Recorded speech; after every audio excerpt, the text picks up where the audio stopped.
Hello सर्वांना, श्री स्वामी समर्थ मैत्रिणींनो. तर बघू शकता इकडे मी थोडीशी जागा सोडलेली आहे. तर मी इथे चूल बनवणार आहे. चुलीवर स्वयंपाक करू किंवा न करू, परंतु घरात चूल असावी मला असं वाटतं. कुणाकुणाला आवडतं चूल असायला घरात तर कमेंट करून नक्की सांगा. तर इकडे बघू शकता, इकडे थोडीशी खुली जागा आहे. तिकडे माती मी पसरून घेतलेली आहे. तिथे थोडीशी आणखी मी भाज्या लावणार आहे. तर हे बघा इथं चुलीसाठी केलेलं आहे, आणखी करणार आहे. तर इथं बघू शकता अजून अंधार आहे. आज शनिवार, तर अंधार आहे अजून सकाळी. तर शनिवारी सकाळी चपाती भाजी न करता नाश्त्याला असतं, कारण श्रीनिवास सकाळी लवकर येतो, 6:45ला जातो आणि 10, 10:30, 11पर्यंत तो घरी येतो. त्यामुळे त्याला नाश्ताच असतो सकाळी. मग इथं मी एक वेगळा पदार्थ, म्हणजे आमच्या नांदेड साईडला, लातूर साईडला करतात हा पदार्थ.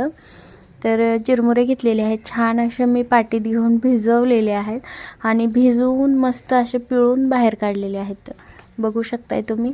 आणि हा जो पदार्थ आहे तर तो खूप छान लागतो. आपण पोहे वगैरे करतो ना त्याच टाईपमध्ये. तर इथे कढईमध्ये मी तेल घेतलेलं आहे, त्याच्यानंतर जिरे, कांदा, हिरवी मिरची, शेंगदाणे, डाळवा असतील तर डाळ तुम्ही टाकू शकताय.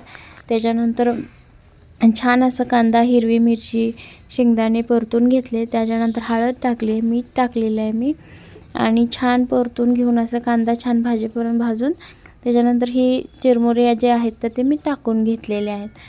तर इथे छान असं हलवून घेऊन थोडा वेळ मी झाकून ठेवून थोडा वेळ वाफ निघू द्यायची. एक 2-3 मिनिट अशी वाफ निघू द्यायची आणि छान असं आपला सुशेला तयार आहे. तर तुमच्याकडे याला काय म्हणतात ते कमेंटमध्ये सांगायला नक्कीच विसरू नका. थँक्यू.